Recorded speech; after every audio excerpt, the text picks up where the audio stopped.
5 days since I served my STBXW 30 female of 7 years. Now everyone is piling on me to talk to her. Part 2. Update 2. My wife has been admitted to a medical institution after a suicide attempt. She has 27 stitches on her wrist, so it's a fairly severe situation, her mother informed me. Surprisingly, she didn't ask for anything. Instead, she just asked me to let her know if she could be of any assistance. She is just amazing. I still haven't spoken to my wife. I'll contact her when I'm ready. I've never met her before, and I'm not ready to meet her now. She is the mother of my children, and I want her to be healthy and capable of being a good mother to them, but I'm not going to let her newest behavior affect my mind. My wife was fully aware that if she ever cheated on me, our relationship would be irreparably damaged. I offered her several chances to change her mind, but she didn't. I've had plenty of chances to cheat throughout the years. I've gotten foolish drunk on occasion, but I've never acted on it. I've never even flirted in return. Even when I was completely insane, I understood what I had to do. I've had crushes as well, and I recognize that it's normal for everyone to do so. But, once again, I've never acted on them. In fact, I've gone out of my way to avoid contact with others long enough for the crush to pass. In my opinion, there are no mitigating circumstances or excuses for my wife's decisions and behavior. I mean, if you murder someone while driving intoxicated, it's not a justification to say you were drunk. There is no other option than divorce. I refuse to listen to any justifications. My mind is made up. I'll never be able to forgive her, so it's best to get it out of the way now. It's the greatest choice for everyone, including her. I know I said I wanted to burn it all down, but I'm not going to do it. This is a dream that I made up in my head because it felt amazing. Hurting her, getting her fired, and so forth. It will have no effect on me or my children. It will most likely only make me accountable for her care. And if this becomes well known, it will reflect negatively on my children. It's not a cost I'm prepared to pay for some temporary emotional enjoyment. So far, I've just spoken with my parents, my brother, and her mother. Her father died a year ago. Even if retribution is so enticing, I'm likely to keep it that way. Frank's wife is doing much better. We now embrace when we weep. We have absolutely no romantic feelings for one another.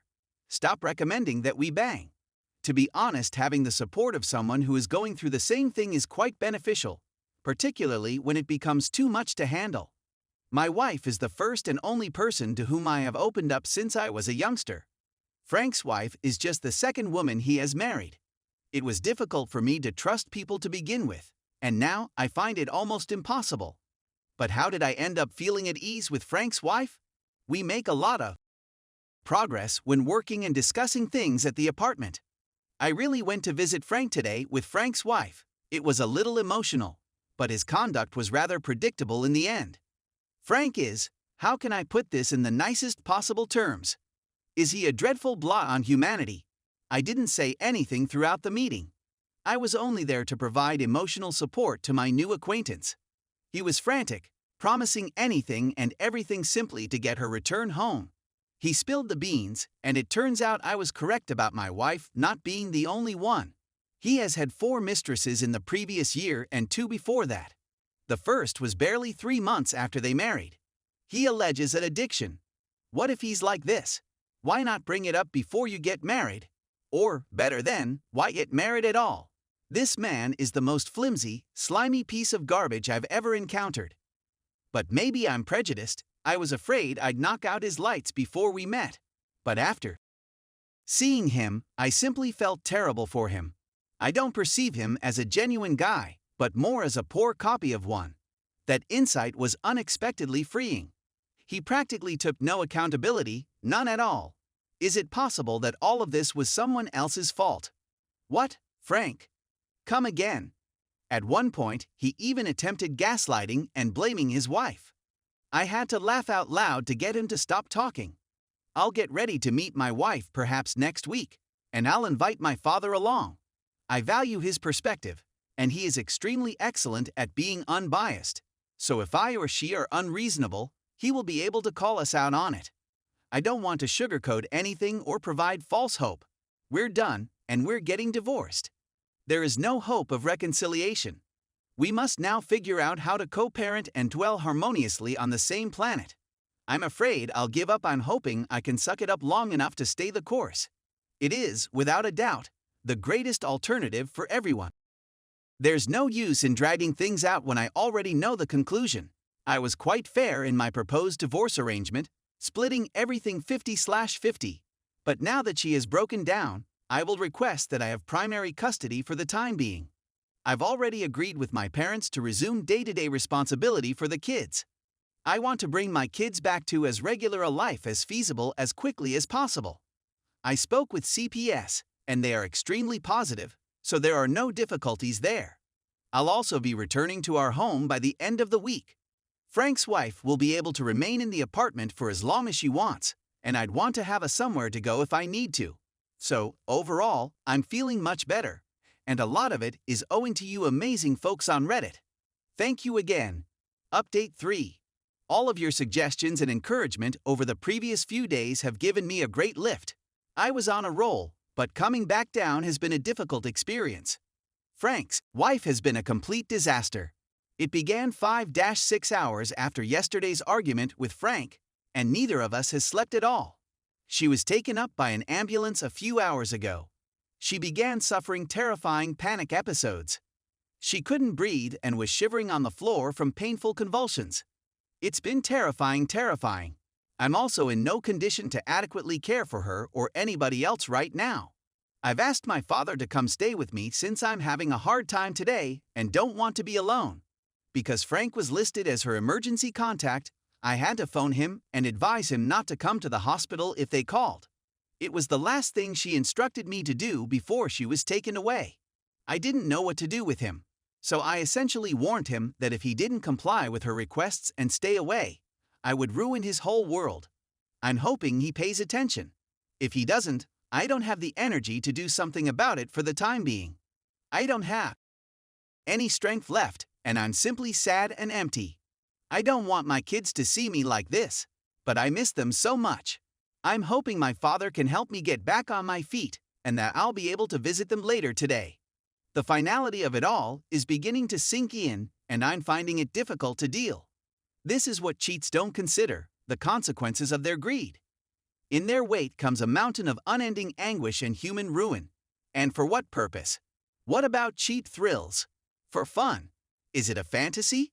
Attention, I just can't get my brain around it. What could these prices and dangers possibly be worth? I am still adamant about getting divorced. I am aware of my own shortcomings, yet I am unable to forgive her. To achieve that, I'd have to remove my self-esteem, and I despise myself for it. If I did that, I would be no good to anybody. If we attempted to reconcile, the hate and resentment would inevitably come to the surface, and I would abuse her. I'm not even convinced I'd be able to maintain my nonviolence over time. That's not who I want to be. So the only choice is to divorce and remove all communication except what is required to co-parent our children. Perhaps in the future I will be able to forgive her and we will be able to become friends, but that is just not a possibility right now. I spoke with my wife's mother. My wife is stable for the time being, but she is on suicide watch and will be transported to a specialist psychiatric institution for additional treatment today. My wife reportedly got aware of my articles on Reddit, and after reading them, she attempted to terminate them. My wife's mother chastised me heavily for writing here, but I don't regret it since all things considered, it has helped me go ahead. I don't believe my wife's goal was to get attention. She was much too driven for that. Many commenters have made compelling arguments that my wife was high or something, and that Frank is some sort of magical snake oil salesman. This might be the case, and if so, it will be simpler for me to build a friendly co-parenting relationship. I will be able to execute this regardless of time constraints, but it will need a significant amount of work on my part. Incorporating this viewpoint will make it a little simpler to proceed in that direction. All that remains is for me to persuade myself that this is the fact. I'm not sure how I'm going to accomplish it. It still doesn't explain her behaviors and decisions, so I'll strive to keep on track since it's in everyone's best interests. Writing here has been really soothing and enjoyable for me. However, owing to the current scenario, I believe I will refrain from posting for the time being. Probably till next week. Following my meeting with my wife on Tuesday. I'm not sure whether I'll feel the urge before then, but I believe I need a break. I need some time to think and ponder without continuous input, so I'll take it easy over the weekend and simply think things through. Stay tuned for next part.